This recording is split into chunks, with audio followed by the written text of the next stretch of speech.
안녕하세요. 하나님의 말씀을 배달합니다. 요기요큐의 김민호 목사입니다. 오늘 묵상할 본문은 사무엘하 24장 15에서 25절의 말씀입니다. 제가 15에서 18절과 25절의 말씀을 봉독하고 함께 묵상하도록 하겠습니다. 이에 여호와께서 그 아침부터 정하신 때까지 전염병을 이스라엘에게 내리시니 단에서부터 브엘세바까지 백성의 죽은 자가 7만 명이라. 천사가 예루살렘을 향하여 그의 손을 들어 멸하려 하더니 여호와께서 이 재앙 내리심을 뉘우치사 백성을 멸하는 천사에게 이르시되 족하다 이제는 내 손을 거두라 하시니 여호와의 사자가 여부스 사람 아라우나의 타작마당 곁에 있는지라. 다윗이 백성 치는 천사를 보고 곧 여호와께 아뢰어 이르되 나는 범죄하였고 악을 행하였거니와 이 양무리는 무엇을 행하였나이까. 청하건대 주의 손으로 나와 내 아버지의 집을 치소서 하니라. 이날에 갓이 다윗에게 이르러 그에게 아뢰되 올라가서 여부스 사람 아라우나의 타작마당에서 여호와를 위하여 제단을 쌓으소서 하매. 25절입니다. 그곳에서 여호와를 위하여 제단을 쌓고 번제와 화목제를 드렸더니 이에 여호와께서 그 땅을 위한 기도를 들으심에 이스라엘에게 내리는 재앙이 그쳤더라. 아멘. 보통 한 국가의 역사서는 자기 나라의 긍지를 드높이기 위해 왕의 업적은 과장하기까지 드러내고 실수는 덮어버립니다. 그러나 우리나라 조선시대의 실록에는 왕들의 실수가 있는 그대로 기록되어 있는 것으로 유명합니다. 이 덕분에 우리는 객관적인 시각으로 우리 민족의 과거를 돌아보고 그것으로부터 교훈을 얻을 수 있습니다. 성경의 사무엘 상하도 마찬가지입니다. 심지어 사무엘서는 단순한 역사서가 아니라 하나님의 말씀인 성경에 기록된 하나님과 이스라엘 민족의 종교적 역사서입니다. 당연히 자신들이 가장 위대하게 여기는 왕 다윗의 공적은 높이고 과오는 덮어버리고 싶었을 텐데 하나님께서는 그것을 허락하지 않으시고 다윗의 실수들과 그 결과를 있는 그대로 남기게 하셨습니다. 왕이 된 다윗은 실수도 죄도 착오도 많습니다. 오늘의 본문에서 다윗이 벌을 받는 이유는 어제 묵상한 대로 다윗이 세상의 왕들처럼 통치하기 위해 인구조사를 한 탓입니다. 여전히 다윗은 세상의 통치 질서와 하나님의 통치 질서 사이에서 판단의 실수를 저지르고 있다는 것입니다. 왜 그럴까요? 사람이기 때문입니다. 이제는 조금 식상해졌지만 과거 인터넷을 뜨겁게 달구었던 밈이 있습니다. 인간의 욕심은 끝이 없고 같은 실수를 반복한다. 조금 웃기기까지 한 이 문장은 곱씹어 생각할수록 마음에 와닿습니다. 도박을 하는 사람들은 이번에는 잘 될 거야 라는 생각에 끊임없이 실패하면서도 도박을 멈추지 못합니다. 술이나 담배에 중독된 사람들은 이번 한 번만 하고 끊어야지 라고 생각하며 멈추질 못합니다. 음주운전을 하거나 높은 곳에서 일을 하면서도 안전장치를 하지 않고 작업을 하거나 위험한 물건을 다루면서 적절한 대비를 하지 않았을 때 뭐 이번까진 괜찮겠지 라고 생각하며 같은 잘못을 반복하다가 언젠가는 큰 사달이 나기도 합니다. 다윗 역시 자신의 실수를 깨달았을 때에는 조심했습니다.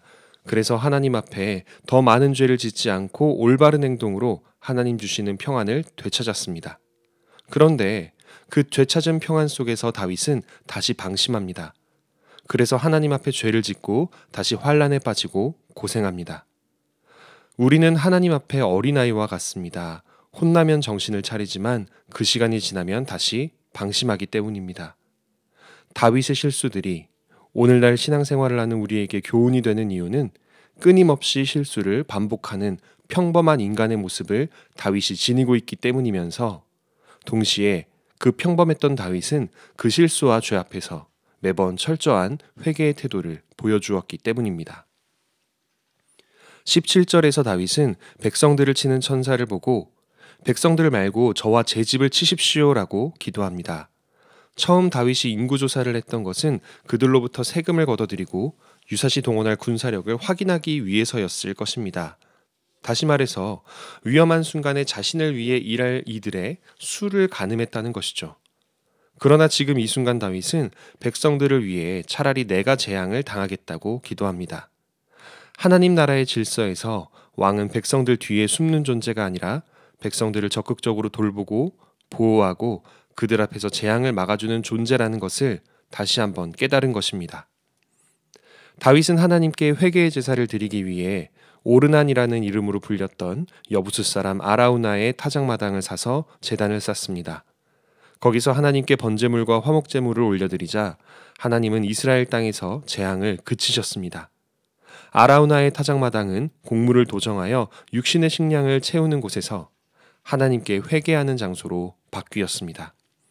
그리고 바로 이 장소는 훗날 솔로몬이 성전을 건축한 장소가 됩니다.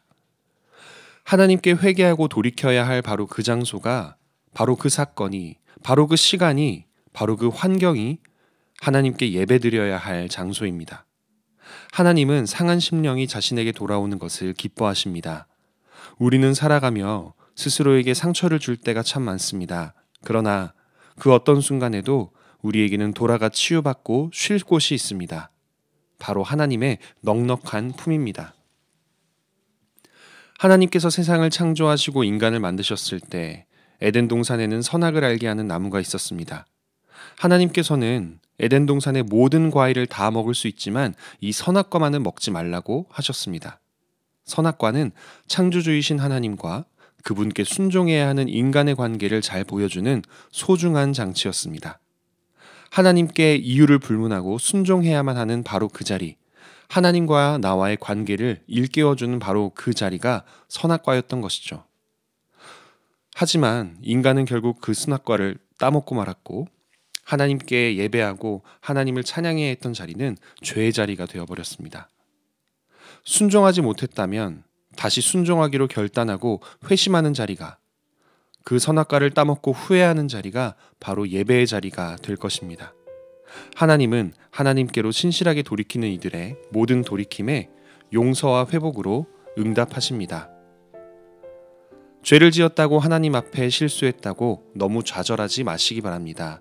우리는 본래 창조될 때부터 그렇게 부족한 존재들입니다.